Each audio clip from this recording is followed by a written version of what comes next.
Hello dear students, again welcome to my class. As you can see here, this is the poem from class 9th English. The name of the poem is The Legend of Northland Part 2. Dear students, I have already uploaded Part 1 and this is your Part 2. So before reading or studying this part, let's recall what was the part 2 and what was the ending of part 2. In part 1 we studied that a woman who lived in Northland, who was very greedy and selfish, once she was making cake, and how the Saint Peter reached at his cottage and she made angry Saint Peter just because of her greediness. So let's continue. I think this is your paragraph 6th.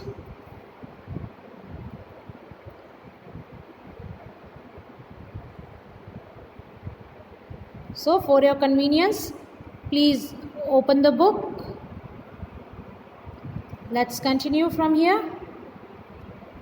So she made a very little cake, but as it baking lay, she cooked at it and thought it seems too large to give away.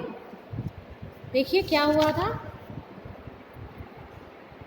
5th paragraph की ending क्या थी, वहाँ बताया था कि दिन लगभग समाप्त हो रहा था. The day was almost ending and the Saint Peter was getting faint because of fasting, and so he asked that little woman to provide him some cakes, even she can give a single cake. So यहाँ पर क्या होता है, so she made a very little cake. उस महिला ने क्या किया, सेंट पीटर को देने के लिए एक बहुत छोटा सा केक बनाया, little cake.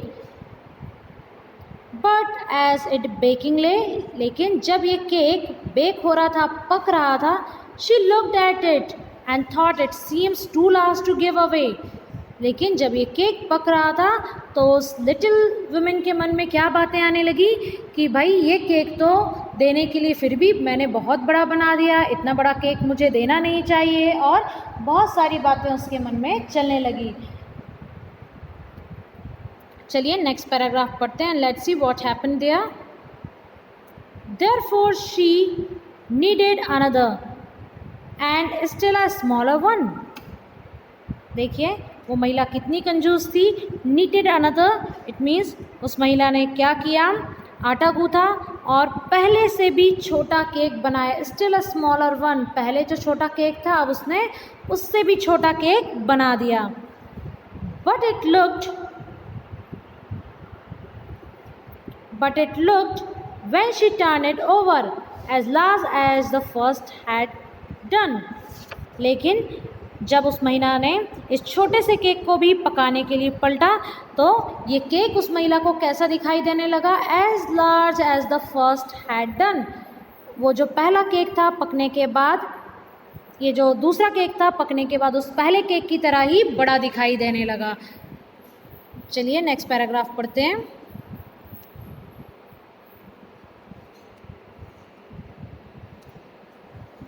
Paragraph number 8. Then she took a tiny scarp of dough and rolled it flat and baked it thin as a wafer, but she couldn't part with that. अब देखिए वो महिला कितनी कंजूस थी, how greedy she was. उसने क्या किया, then she took a tiny scarf of dough, ठीक है, doughs, dough means गुथा हुआ आटा. उस महिला ने क्या किया, अब उसने उस गुथे हुए आटे में से एक बहुत ही छोटा सा टुकड़ा ले लिया एंड रोल्ड इट फ्लैट, और उसको कैसा बेल कर रख दिया, बेल कर उसे बिल्कुल पतले पापड़ की तरह बना दिया. And baked it thin as a wafer, और इसको एक कागज़ की तरह पतला करके या एक चिप्स की तरह पतला करके पका दिया. But she couldn't part with that, लेकिन फिर भी उस महिला का मन उस सेंट पीटर को देने के लिए नहीं हुआ. It means she was still not agree to give this pie of cake to Saint Peter. चलिए देखते हैं आगे क्या हुआ. Paragraph number 9. For she said, my cakes that seems too small, when I eat of them myself, are yet too large to give away. So she put them on the shelf. अब वो महिला यहाँ पर क्या कहने लगी. For she said, my cakes that seems too small. वो कह रही है कि मेरे केक जो बहुत छोटे से दिखाई देते हैं, but when I eat of them myself, लेकिन जब मैं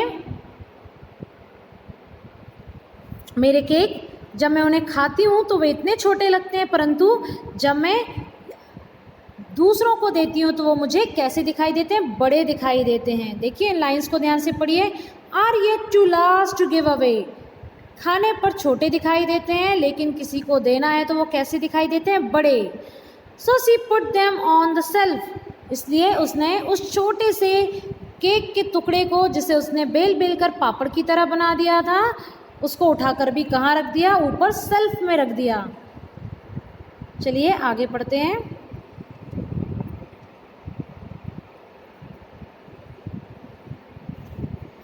Then good saint, it is paragraph number 10, please note it. Then good Saint Peter grew angry. जो सेंट पीटर थे, जो कि अपनी दयालुता के लिए और अपनी खुशमिजाजी के लिए जाने जाते थे, he became angry just because of the behaviour done by the greedy woman. अब सेंट पीटर थे, उनको गुस्सा आने लगा. For he was hungry and फेंट, क्योंकि वो भूख से व्याकुल थे और उन्हें बहुत ज़्यादा भूख लगी हुई थी. एंड ही वॉज गेटिंग फेंट, वो धीरे धीरे अनकॉन्शियस हो रहे थे भूख की वजह से.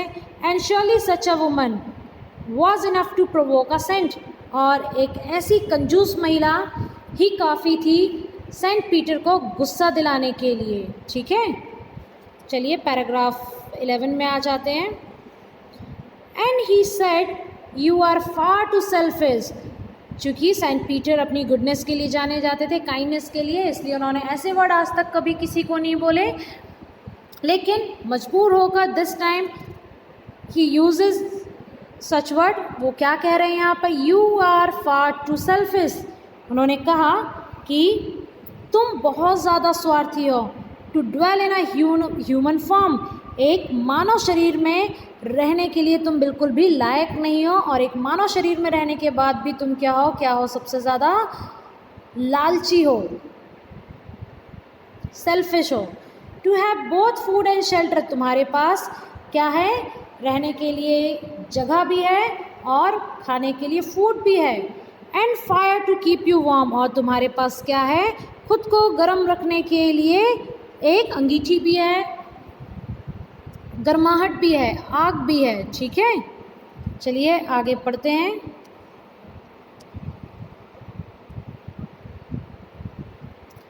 Now you shall build as the word do and shall get your scanty food by boring and boring and boring all day in the hard dry wood. यहाँ पर सेंट पीटर क्या कहते हैं उसे,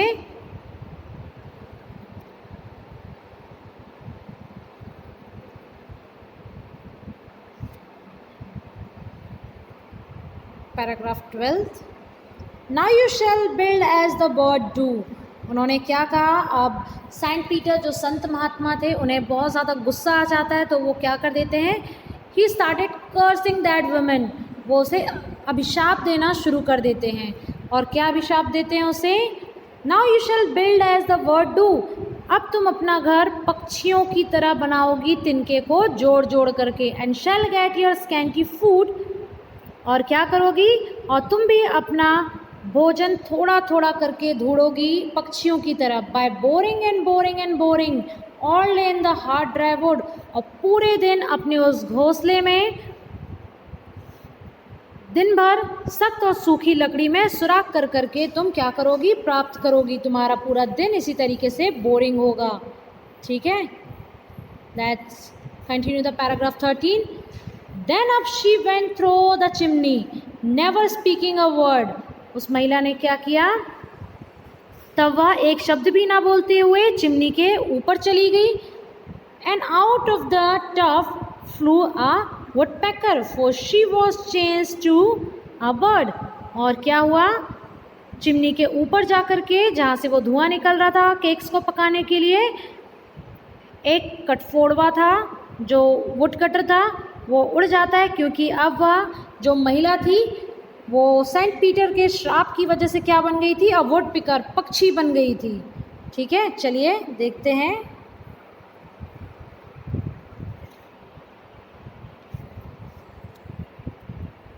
second last paragraph.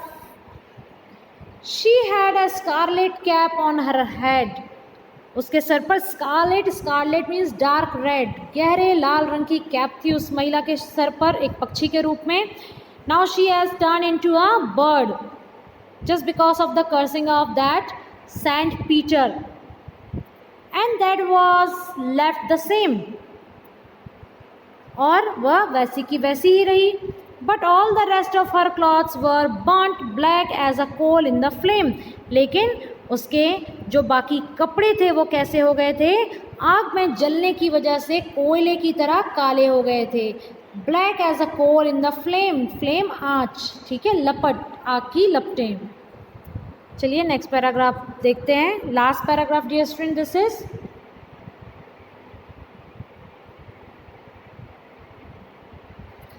and every country schoolboy has seen her in the wood. अब country यहाँ पे देश नहीं बल्कि गांव के लिए कहा गया है, उस जगह पे जहाँ पे उसकी झोपड़ी थी. अब गांव के हर स्कूल जाने वाले लड़कों ने जंगल में उस महिला को देखा था. सॉरी, महिला नहीं, यहाँ पे वो वर्ड में चेंज हो चुकी है, पक्षी के रूप में देखा था. where she lives in the trees till this very day, boring and boring for food. अब क्या था, वो महिला क्या कर रही थी, वो पक्षी क्या कर रहा था, where she lives in the trees, और वो पेड़ों में रह रही थी और खानों के लिए क्या कर रही थी, खाने के लिए. till this very day, boring and boring for food. boring it means अपनी चोंच से बार बार पेड़ की लकड़ी में चोंच मार करके गड्ढा करना, बोर करना, ताकि वो अपना खाना कलेक्ट कर सके. Dear students, I hope you like this poem.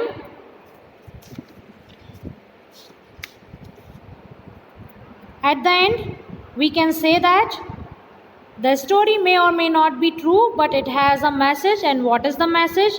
Not to be greedy and selfish. Dear student, keep in your mind what is the message. Not to be greedy and selfish. हमें क्या नहीं होना चाहिए, लालची और स्वार्थी नहीं होना चाहिए. This is the message of this fable.